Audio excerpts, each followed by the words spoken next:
Hi, I am Anna. I come from www.ntvforex.com.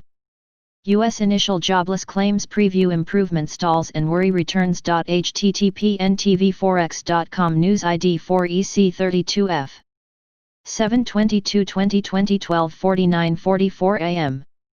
Initial claims predicted to be unchanged at 1.3 million. Continuing claims expected to drop to 17.067 million from 17.338 million.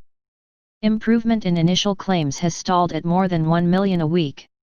Dollar fades on U.S. economic concerns, European stimulus.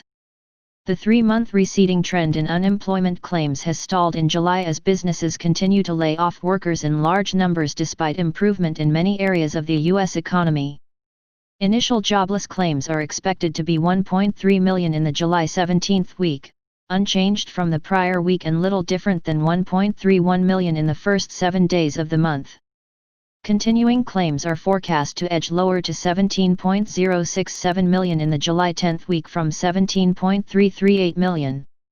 Non-farm payrolls and unemployment claims. Though the pace of rehiring in May and June has been much faster than originally anticipated, of the nearly 21 million workers fired in April, 7.5 million, 36%, have returned to their jobs.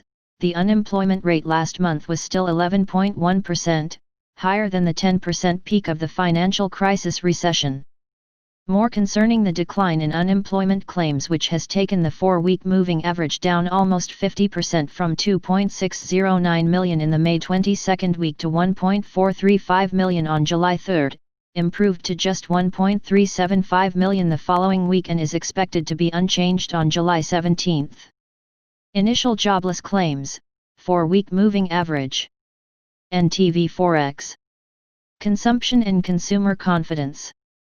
Consumption has rebounded sharply, with retail sales rising 25.7% in May and June, more than the 22.9% they lost in March and April. These sales reflect both deferred purchases and returning normal expenditures. But the ability of consumers to sustain spending depends on the continued improvement in employment.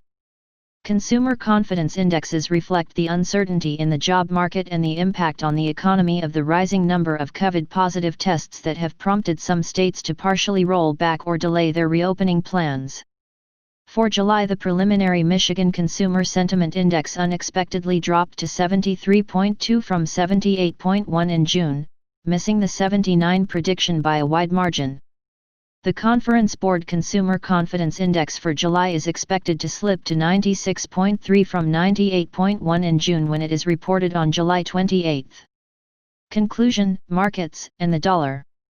Equity markets have largely ignored the rising COVID incidence in southern and western states with the logic that fatalities remain low and the vast majority of facilities in the affected areas are operating within normal public health parameters, preferring to attend to the generally good second quarter earnings reports and further government economic support forthcoming in the EU and the United States.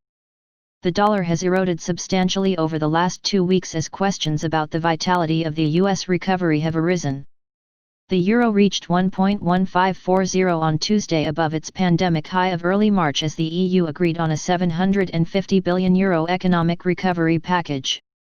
The USD/JPY dropped to 106.68 in the lowest part of its 106.50 to 108.00 range of the past 6 weeks, though it is far from the panic low of 101.18 from March 9.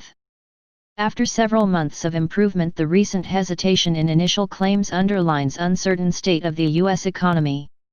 With vast amounts of stimulus and economic support already deployed in the U.S., the dollar needs the support of a positive result from that effort to regain its footing. Subscribe our channel to receive the news as soon as possible. Thank you for watching.